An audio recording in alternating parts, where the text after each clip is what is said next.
Bonjour à tous, je suis ravie de vous retrouver aujourd'hui, bien qu'un petit peu triste parce que j'aurais dû faire ce podcast avec Adeline de Mézy, Feel Good Spiritualité. On avait prévu de vous parler de la sortie de son nouveau roman, Les chapitres nomades, prévu pour le 21 juin. Certains d'entre vous le savent, Adeline nous a quittés le 10 mai dernier. Mais je trouvais inconcevable de ne pas faire ce podcast ou de mettre quelqu'un d'autre à sa place. C'était son rendez-vous. On avait d'énormes projets pour la rentrée, des conférences sur le cancer, sur sa façon de se battre. Adeline était un soleil. En fait, Adeline, je l'ai rencontrée par rapport à des promotions croisées il y a quelque temps. Et grâce à elle, on a créé un groupe qui s'appelle Les Merveilleuses. On est 14 auteurs. Et c'est ma façon, c'est notre façon de lui rendre hommage aujourd'hui que de lui laisser ce micro, de réentendre sa voix pétillante, de réentendre son sourire, de réentendre ce soleil dont elle nous inondait. Je pense qu'Adeline est toujours près de nous, elle est en tout cas dans nos cœurs, et je pense qu'aujourd'hui nous sommes tous entre ses ailes. Donc Adeline, ce podcast, c'est pour toi. Nous sommes ravis d'entendre à nouveau ta voix, ton sourire, et cette force dont toi seule a fait le secret. Je vous souhaite une belle écoute et je vous dis à très bientôt. Bonjour à tous et bienvenue sur Happy Psy et Auteur, le podcast pour oser être vous et oser vivre vos rêves. Je suis Laurence Flaise-Renaudin, auteure, podcasteuse et psy-optimiste. Je fusionne les mots et les émotions. J'interviewe des personnes inspirantes et je fais danser les mots quand Alexia fait parler les livres. Ensemble, nous vous aidons à révéler les ressources qui sont en vous pour être bien. Parce qu'être bien, ça change tout.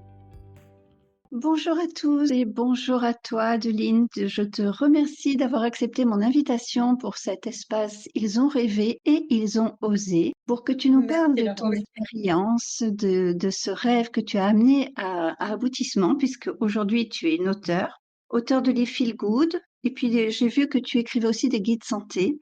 Tu n'as pas toujours été auteur et je vais te laisser te présenter pour nos auditeurs. Bonjour Laurence et merci.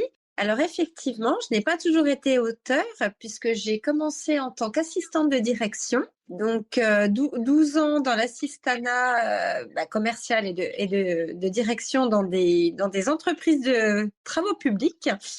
Et du jour au lendemain, je me suis découvert en fait une passion pour l'écriture.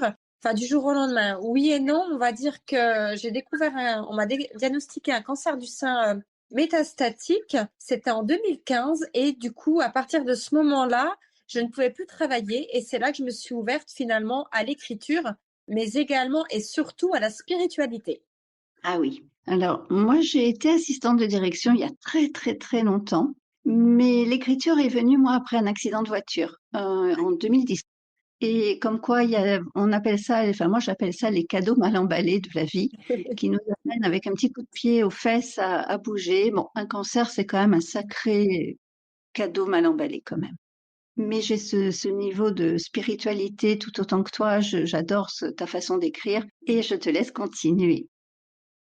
Merci Laurence. Alors oui, effectivement, comme tu le dis si bien, c'est un cadeau mal emballé, mais c'est un cadeau quand même, parce que jusqu'à 2015, j'écrivais, quand j'étais ado, j'avais un journal intime, j'écrivais des petites nouvelles, mais c'était toujours des histoires qui étaient très noires, macabres, noires, enfin pas du tout lumineuses. Et ce cancer, finalement, il m'a ouvert une sacrée belle porte puisque je me suis mise à écrire finalement des livres qui font du bien, donc des livres feel good. Donc dedans, eh bien, on a un récit autobiographique où j'écris finalement mon parcours contre le crabe, qui s'intitule Le journal d'une Amazone.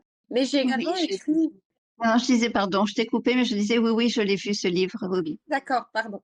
J'ai également écrit des guides pratiques justement pour aimer la vie telle qu'elle est, avec ses cadeaux mal emballés. Et puis j'ai écrit également un guide santé, donc mes 10 commandements pour mieux vivre son cancer du sein. Et puis j'en ai eu assez finalement d'écrire des livres pratiques, on va dire ça comme ça.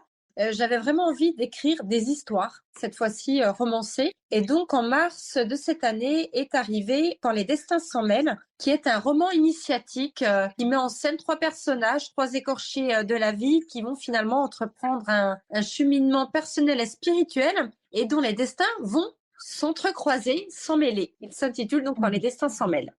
Oui, je suis en train de le lire. Je l'ai pas fini, mais je ne vais pas tarder à le finir. Et j'adore. Ce n'est pas parce que je t'ai à mon micro que je le dis. Très sincèrement, d'ailleurs, je ferai un petit retour ensuite. Mais j'adore cette façon. Puis tu as une plume tellement, comment je vais te dire ça, qui nous emporte. Voilà. On est pris dans le destin de ces trois personnes. On est accroché à eux. Et je trouve que tu arrives. Tu sais, chez moi, les émotions, c'est quelque chose de puissant. Enfin, c'est quelque chose auquel je suis une hypersensible, donc auquel je suis attachée. Et je trouve que tu arrives tellement bien à faire passer les messages de ce que ressentent tes personnages, de ce qu'ils font vivre aux autres, de leur introspection. Franchement, je te disais en aparté avant qu'on ne commence, je me retrouve beaucoup dans ton écriture. Merci. Et moi, j'ai lu le tien, Irrésistible Lumière, et c'est vrai que tu as une plume qui est très fluide et qui transperce d'émotions comme tu me le fais si gentiment en compliment. Et puis on a en commun la spiritualité qui, moi, me Ouais, guide depuis toujours, depuis que je suis enfant. Écrire dans des journaux intimes, je l'ai fait aussi, mais je te dis, moi, je suis vraiment passée à l'écriture auteur à partir de cet accident. Moi, le roman est sorti en 2021. Donc, pas de est-ce que ça hasard. a été, j'imagine, quitter l'assistanat direction par rapport au cancer, puis devenir auteur? Est-ce que tu as eu des peurs?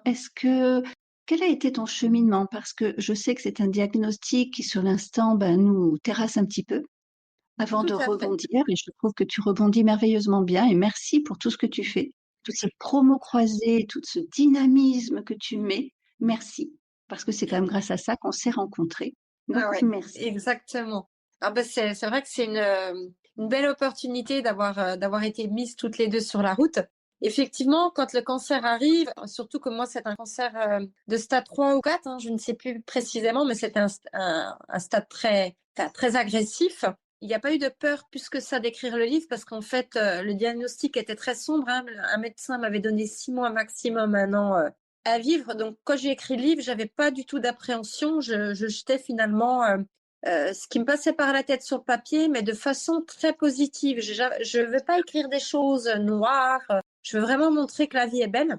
La peur, finalement, de sortir des livres est arrivée cette année, parce que là, j'en suis à mon, je sais même plus, 11e livre. Je crois que oui, ça doit être le 11e ou le 12e qui sort le mois prochain. Et Waouh. donc, la peur des retours, c'est plus maintenant, en fait. Voilà, il y a 11 livres de sortie et c'est vrai que maintenant, ce sont les lecteurs qui font vivre les livres. Donc, l'appréhension est plus là, l'appréhension de est-ce qu'ils ont aimé ou pas. Voilà, donc c'est plus aujourd'hui, maintenant qu'il y a eu 11 livres d'édité, que l'appréhension, enfin le regard et l'avis des autres compte. Ouais, j'ai peur de décevoir. C'est ça, tout à fait. La peur de pas être à la hauteur, la peur de finalement d'être jugé par ses écrits, parce que finalement tout auteur met une part de soi finalement dans ses ouvrages. Donc c'est Oui. vrai que voilà le retour est important. D'accord. En fait, ton cheminement est un petit peu particulier puisque c'est vrai que quand on nous annonce 6 mois, il n'y a pas trop de peur finalement au jugement, au Effectivement, regard des autres et tout à qu'on se fait, rend compte que tu as bien dépassé les pronostics, pardon, je vais y tout à arriver. fait. Et tant mieux. Mais ça montre à quel point écrire est très thérapeutique et ça, tu le sais et tu t'en rends compte et poser les mots MAUX sur des mots MOTS, Oui, ça permet de libérer beaucoup de choses. Tu disais en préambule que tu écrivais étant jeune des choses très noires. Et tout à l'image fait, qui m'est venue, c'est peut-être que toute cette noirceur s'est transformée dans ce cancer et qu'aujourd'hui tu mets ce cancer sur le papier pour t'en libérer. Et tout à justement, fait. regarde, les pronostics te donnent raison. Oui, tout à fait. Tout à fait. Ben, de toute façon, pour moi, la maladie n'arrive jamais par hasard. Alors, quelle qu'elle soit, cancer ou autre, il y a tellement de maladies chroniques qui existent. D'ailleurs, dans le mot enfin, le mal a dit. Donc, pour moi, le cancer est arrivé vraiment à un stade de ma vie parce que j'étais pas dans la bonne vie déjà à ce moment-là. Je venais d'accoucher d'une petite de ma puce. Hein. Elle avait je venais d'accoucher quand on m'a découvert le cancer du sein, je crois qu'elle avait 3 mois. Donc vraiment, Mm. elle était vraiment bébé. Et c'est vrai que sur le moment, on réalise pas ce qui nous arrive. Certaines personnes, certains médecins pensaient que j'étais dans le déni. Moi, je savais en fait que j'étais à un tournant de ma vie. C'était soit j'écoutais les médecins et ils n'écoutaient pas mon corps. Donc du coup, ben voilà, pronostic forcément très sombre. Ou alors, je n'écoutais pas entre guillemets que j'écoute quand même les médecins, mais je n'écoutais pas le pronostic. Par contre, j'écoutais mon corps. Et c'est ce que j'ai fait et c'est ce que je fais aujourd'hui. Hein, ça va faire 8 ans que je suis en soins. Je crois que j'ai fait tous les traitements pas possibles contre le cancer du sein. Voilà, je Ouais. suis entre rémission, récidive. Mais j'ai appris finalement à écouter mon corps, mais surtout à écouter ce que mon âme a à me dire.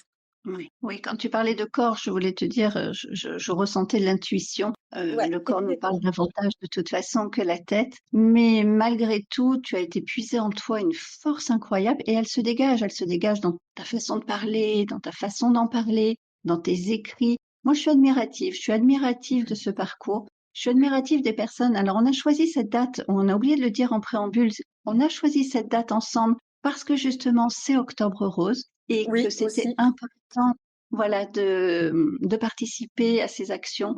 J'accompagne beaucoup de personnes dans mon cabinet qui viennent à moi et qui passent par cette phase de, soit on vient de leur diagnostiquer, soit c'est déjà un parcours entamé et on se rend compte quand même que quand on arrive à mettre des mots, quand on arrive à se connecter à son corps comme tu l'exprimes si bien, ben ça peut déjouer des diagnostics. J'ai eu Ouais. vraiment des expériences dans mon cabinet fabuleuses de jeunes femmes qui ont réussi à dépasser les diagnostics, être en rémission.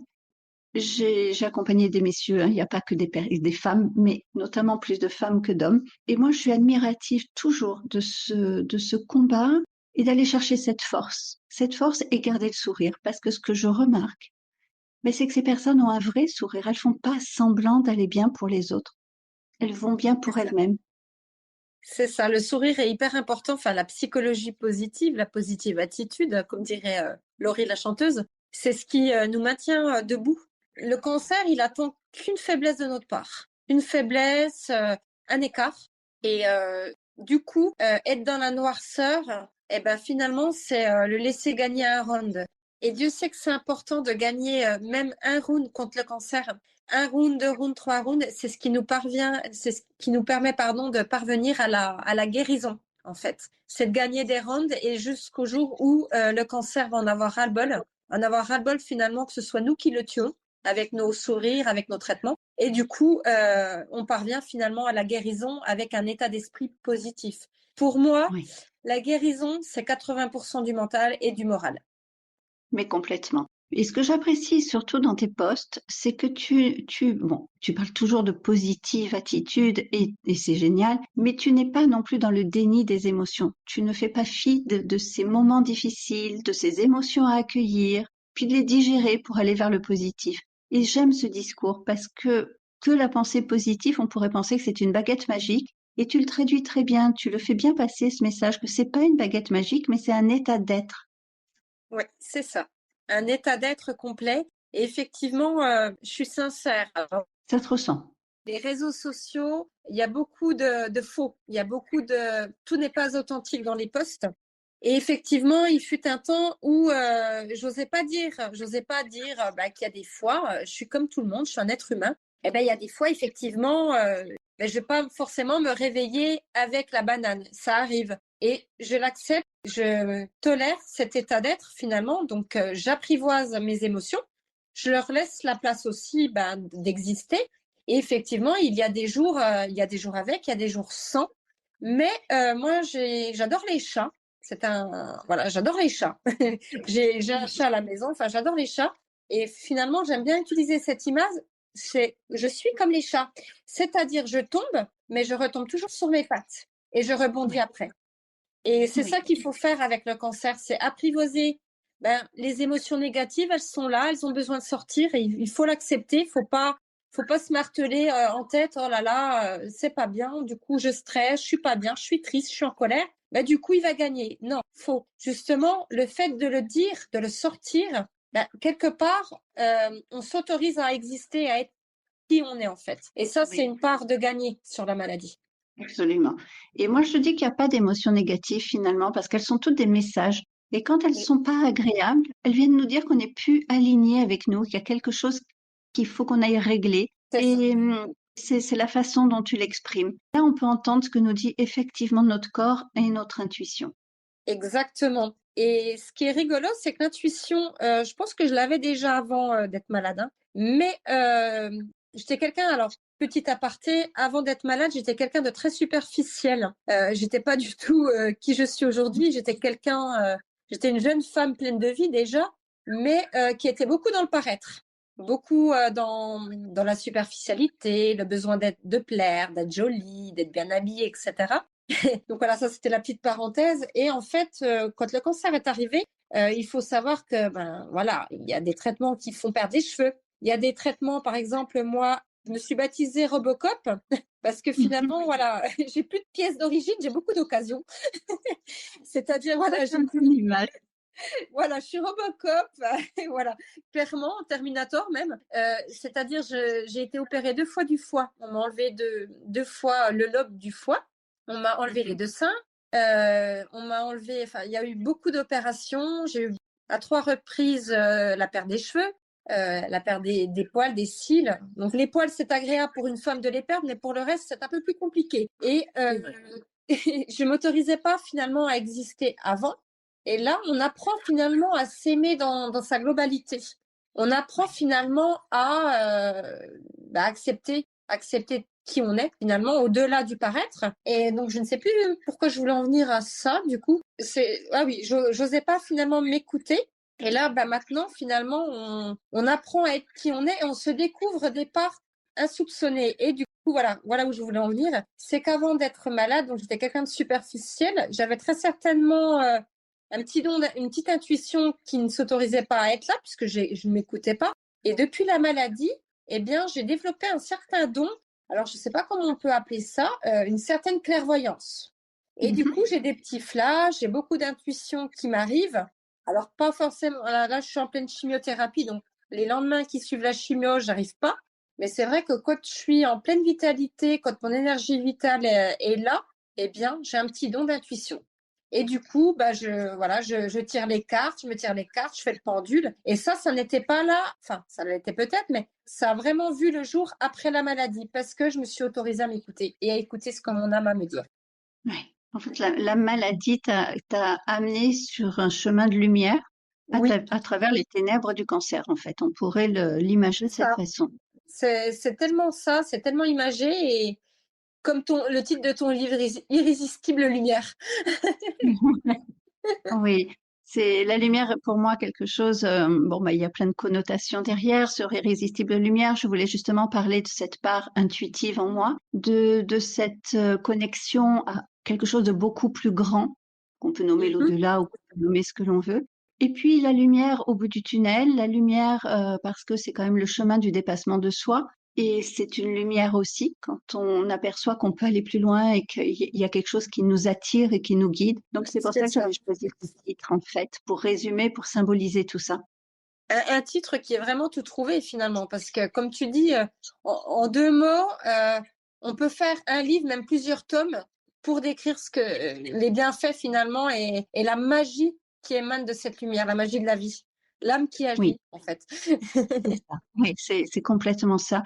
Et c'est vraiment des sujets passionnants, mais on en reparlera dans d'autres podcasts ou en aparté toutes les deux parce que c'est vraiment Tout des à fait. sujets qui me tiennent à cœur et qui me passionnent depuis toujours. Et tu parles donc d'avoir dépassé. Avec cette lumière, en fait, je dirais qu'elle t'a illuminé de l'intérieur pour enlever le côté superficiel. En fait, comment je pourrais l'exprimer? Ce côté superficiel était une lumière extérieure qui donnait C'est trop ça, d'éclat, un peu comme des paillettes, mais on voyait pas c'est ça, l'essence même tu ne voyais pas l'essence même de tes paillettes intérieures. Et c'est aujourd'hui, ça, je crois que la façon dont tu le traduis, c'est que tu es heureuse de t'être connectée à toutes ces paillettes intérieures et c'est puis ça, surtout d'en faire profiter les gens. Parce c'est que, ça, mon Dieu, tous tes posts, dans tes écrits, tu partages et partager, on sait à quel point c'est précieux pour les gens qui vivent ton chemin, qui vivent ton parcours, ça peut les encourager. Et c'est en ça où j'avais vraiment envie que tu sois dans cette chronique. Ils ont rêvé et ils ont osé. Parce que bah, toi, le rêve, c'est peut-être plus un coup de pied aux fesses avant d'être un rêve, mais ça t'a connecté en fait à un rêve et t'as osé le réaliser. Tu t'es pas dit, bah maintenant, de toute façon, 6 mois, qu'est-ce que j'en ai à faire? Non, non, c'est au ça. contraire, ça t'a donné cette impulsion de vouloir rêver au moment où on me disait que c'était plus possible. Et je trouve ça vraiment merveilleux. Oui, merci. Et effectivement, j'avais des rêves, on va dire des rêves superficiels bien avant ça. Bon, le rêve ultime, ce serait la guérison. Et dans la guérison, il y a guéri et le son du rire. Donc pour moi, la guérison est proche. En tout cas, c'est ce que je ressens actuellement. Et effectivement, chaque personne a un rêve. Et j'ai appris avec les années, c'est que tout rêve peut s'exaucer du moment qu'on le nomme, qu'on le visualise, qu'on le matérialise. Donc en fait, le rêve, c'est la magie de la vie, la féerie. Et Oui, toute personne qui a un rêve peut l'exaucer en fait. oui, oui. Comme tu disais tout à l'heure, 80% de soi, 20% on accueille ce qui arrive et on en fait quelque chose. D'ailleurs, il y a un auteur qui a dit la vie, c'est 90% de ce que l'on en fait. Tout à fait. Je sais plus qui c'est qui disait ça, mais ah oui, je sais pas Gandhi ou je sais Il faut plus. que je l'ai cité il y a pas très Faudra qu'on longtemps regarde. et je vais pas, voilà, c'est même pas la phrase exacte parce que je sais qu'il parle 10% et 90%, mais dans l'esprit, c'était ça. C'est ça. Je suis tellement d'accord avec ça. Et surtout, j'insiste tout le temps dans mes podcasts et dans mes posts sur le fait que oui, oui, la vie, c'est pas un fleuve tranquille, mais on peut rêver et on peut réaliser ses rêves. Mais on accueille Exactement. aussi ce qui se passe. Dans ton livre, tu parles des cailloux que la vie met sur le chemin Oui. et que justement, elle t'apprend à les sauter pour pouvoir t'entrer. Enfin, tu l'exprimes tellement joliment. C'est joli cette notion de cailloux. Ça peut être même des rochers qu'on apprend à escalader plutôt que de Exactement. renoncer. Et j'ai beaucoup, beaucoup aimé cette image. Effectivement, bah, les cailloux, c'est les embûches, hein, clairement. Oui, C'est bien les sûr. embûches que la vie nous envoie. Donc, c'est soit on les prend comme un cadeau. Alors, c'est pas simple, hein. C'est soit on les prend comme un cadeau et on les saute, on les escalote si ce sont des rochers. Mais il y a toujours, on parlait de la lumière. À chaque fin de chemin, il y a toujours la lumière au bout du tunnel. On a besoin de pluie. On a besoin de pluie pour que la vie émane. Et ben, la Bien vie, sûr. c'est pareil, en fait. Et puis quand les destins s'en mêlent, je parle aussi d'une métaphore avec le parapluie. Eh ben, quand il Oui. pleut, on prend un parapluie puis on attend que la pluie passe, en fait. Eh ben, la vie, c'est ça, c'est attendre comme le disait Raphaël Giordano, c'est attendre que l'orage passe et puis apprendre à danser sous la pluie. Et ma vie est à plusieurs danses, hein. Il y a le tango, il y a la salsa, il y a tout ce qu'on veut. Mais j'ai appris à danser et j'aime danser. Ouais. Et puis, tu le fais avec harmonie, et puis tu te poses quand ton corps te demande de te poser. Oui, Et ça, c'est précieux. Enfin, je crois que cette écoute de notre corps est précieuse, surtout dans une vie aujourd'hui où tout est accéléré, où c'est tout ça. est besoin de perfection, de précipitation, d'impatience, et les gens oublient de se poser, d'entendre leur propre corps. C'est ça. Et C'est la j'aime vie ce de tous message les parce jours, ouais. que c'est celui auquel j'adhère, hein, de toute façon. Et c'est tellement là où c'est important. Et ça évite justement à notre corps de nous obliger à nous poser. C'est ça. Alors, on n'a pas le choix quand on est, bah voilà, moi c'est vrai que j'ai pas le choix puisque moi je suis en pleine chimiothérapie. Alors, il y a des fois, bah, je suis en train d'écrire et mon corps est fatigué parce que je vais avoir de la tension dans les yeux et Oui, je commence à être en colère et je me dis non, non, non. C'est que tu as besoin. Donc, bah, soit je vais faire une petite sieste ou méditer, mais dans tous les cas, je me connecte toujours toi, tu parlais de l'au-delà. Donc, certaines personnes vont parler de l'univers, des anges, de Dieu. oui, Et du coup, moi, je prends en fait les signes du corps, la fatigue du corps, les signaux de fatigue, ben, je les prends comme une petite alarme pour justement m'ouvrir à l'immensément grand, en fait. oui, Alors, là, il y oui, a des oui. fois, ben, je suis en train d'écrire, je suis dans un chapitre, ah, ben, ça m'embête parce que je vais devoir faire une pause ou carrément couper l'ordinateur. Eh ben, c'est comme ça, c'est que j'en ai besoin et c'est qu'il y a quelque chose, un message qui doit m'être transmis, en fait. Et du coup, C'est ben, ça. je le prends, ce message. C'est Mais d'accueillir, en fait. c'est Même accueillir, si ce qu'on nous demande d'accueillir n'est pas toujours ce que l'on a envie d'accueillir, c'est ça. qu'il y a une nuance, voilà, il y a des fois ce qu'on a envie de faire et ce qu'on a besoin d'accueillir, et c'est pas toujours en harmonie. Et c'est C'est cet ça, espace-temps que l'on l'envie et prend le qui vient besoin. harmoniser les choses. C'est ça, c'est de s'écouter. Alors c'est vrai que la majorité des personnes parce que moi je ne travaille plus hein, forcément. Enfin, j'écris, on peut dire que c'est une forme de travail, Vraiment, mais là, être auteur on est va un dire, travail, je peux me permettre. c'est ça. Bah, du coup, moi je le prends comme ça, du coup. Mais je me dis, toutes les personnes qui travaillent et qui sont submergées bah, par la vie active, la vie professionnelle, bah, elles ne s'autorisent pas, elles n'ont pas le temps, en fait. Et c'est une erreur parce que même 5 minutes par jour, même 5 minutes, c'est vital, en fait. 5 minutes, Oui, c'est rien, mais ça peut tellement être pour du bon après. Il y avait, je crois que c'est Deepak Chopra ou Don Miguel Ruiz, je ne sais plus lequel de ces deux auteurs, qui disait tu n'as pas le temps de méditer 5 minutes, eh ben médite 8 heures, clairement. Mmh. C'est-à-dire, des fois, de pas prendre ces 5 minutes, ben ça va rallonger d'autant plus le temps dont on avait besoin, en fait. Absolument, oui. Et puis, moi, je donne comme image à mes patients souvent, qui ont des jeunes enfants, qui ont une vie active, qui réellement ont une vie, on va dire, dynamique, de prendre ce temps quand ils vont prendre leur douche. Un temps pour eux, un temps de connexion à eux et pas se laver de façon automatique. C'est ça. Et ça va pas leur prendre des minutes sur leur emploi du temps, puisque c'est un moment qu'ils vont prendre de toute façon, mais de l'associer à un temps pour soi. Tout Et à dans fait. notre journée, on peut trouver des petits temps pour soi qui sont tellement automatisés qu'on s'en rend même plus compte. Tout à fait. Pourquoi pas se mettre une petite alarme ou s'aménager dans l'emploi du temps. Bah, par exemple, mettre le réveil 10 minutes plus tôt aussi ou se dire, bah, tiens, avant de me coucher, eh bien, tu parlais de la douche, j'en parle justement dans mon roman. Justement, la douche énergétique, c'est-à-dire on se lave de la journée, on se lave des tracas, du stress, Oui, des j'avais émotions fait un négatives. post, On ouais. visualise. On se visualise en J'avais train de fait un se laver. post l'année dernière sur ça, justement, se laver de tout, de nos émotions sous la douche. C'est Ouais. hyper Comme quoi, tu important. vois, on est vraiment connectés quand même, hein. Ouais, comme quoi on devait se rencontrer. Oui, oui. Et, et toi, tes rêves d'aujourd'hui? Alors, mes rêves La d'aujourd'hui guérison, bien sont sûr, hein. Voilà, ça, la guérison, le tout rêve à fait. premier. Voilà. Alors, j'en ai plusieurs, mais je dirais que le principal, ce serait de contribuer à aider le monde. Alors, je ne sais pas encore comment, je me laisse guider. J'ai des petits messages qui me viennent comme ça, je le fais déjà sur les réseaux sociaux, mais pourquoi pas être un témoignage vivant, tu vois? Être un témoignage vivant, bah, pour cela, je voudrais être guérie complètement pour pouvoir donner les clés pour guérir à toutes les personnes malades, hein, je parle pas que du cancer.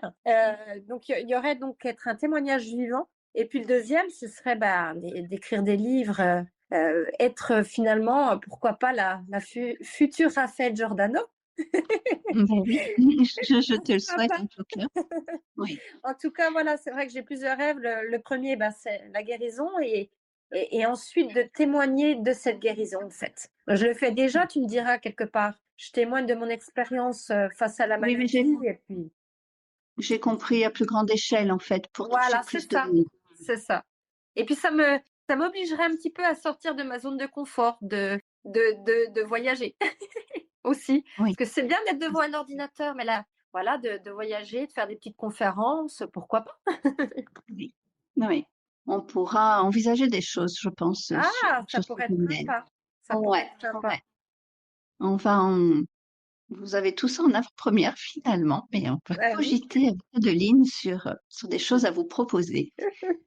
Quel conseil tu pourrais donner pour conclure à nos auditeurs, Adeline? Tu en as donné beaucoup, hein, déjà, mais Alors, un conseil, c'est vraiment de vivre ses rêves. On parlait du thème des rêves. C'est de vivre ses rêves et pour qu'ils se matérialisent, pour ils s'exaucent finalement, c'est de les mettre sur papier. Parce que pour moi, quand on met les rêves sur papier, il y a une trace. Ils sont là et du coup, c'est dans un coin de la tête, mais c'est aussi dans un coin de papier. Et pour moi, les rêves prennent vie du moment qu'on les visualise et qu'on s'en donne les moyens en fait. Donc tout le monde peut exaucer ses rêves. Et je terminerai avec une citation que j'adore, c'est qu'à cœur vaillant, rien d'impossible. oui, oui. Et oser, Et puisque oser. ça part de là. Et même, je dirais qu'il y a une étape fondamentale, c'est oser les écrire. Oui, oser les Ça écrire pour paraît, qu'ils vivent. oui, parce que beaucoup de gens n'osent même pas écrire leurs rêves, comme si c'était pas pour eux, comme s'il n'y avait pas droit, comme si. Et il y a cette étape, je le vois beaucoup dans mon cabinet, où il y a s'autoriser et oser. S'autoriser à vivre. Oui, c'est complètement ça. Écoute, je suis tellement, tellement contente d'avoir partagé ce moment avec toi. Vraiment, je me répète, mais c'était un pur moment de bonheur. Et Et tu puis as une ton telle voix, enthousiasme. tu as Merci. une, tu as une voix envoûtante. Alors du coup, c'est fluide, c'est doux, c'est doux. Tu es pleine de douceur en fait. Voilà, c'est ce que je voulais dire. Hypnothérapeute, donc j'ai peut-être aussi cette voix hypnotique. Et puis, J'ai en eu des défendant thérapeutes, je peux t'assurer que tout le monde n'est pas comme ça. Bon, ben, merci beaucoup. Et vous pouvez retrouver, ben, je vais mettre de toute façon les liens pour retrouver Adeline, mais tu peux nous les donner directement à l'antenne pour les gens qui écoutent. Bien sûr. Alors, on peut me suivre sur mon site internet www.adelinedemesi.com, mais également, je suis donc sur les réseaux sociaux, donc Facebook, en tapant juste Adeline Demesi auteur, et puis sur Instagram, c'est Feel Good et Spiritualité. Voilà, je mettrai tous les liens de toute façon avec le podcast pour qu'on puisse le retrouver. Je pense qu'on a fait le tour. Enfin, on aurait énormément de choses à dire. Il pourrait y avoir Mais pour plusieurs aller à choses. l'essentiel, ah oui, mais on en refera de toute façon sur d'autres domaines, puisque il y a plein de domaines qui nous Ah oui, parlent à l'une ou à l'autre. tout à fait, ça Et résonne. ça résonne, et je pense que ça va résonner pour beaucoup. En tout cas, merci infiniment de cette acceptation d'invitation. Je sais que c'est pas toujours simple pour toi de trouver l'énergie et le temps, compte Merci à tenu toi des surtout. traitements. Et encore, je ne te souhaite pas du courage parce que ce serait te souhaiter du négatif, mais de continuer dans cette positivité et dans Merci. cette dynamique dans laquelle tu es. Je compte le faire.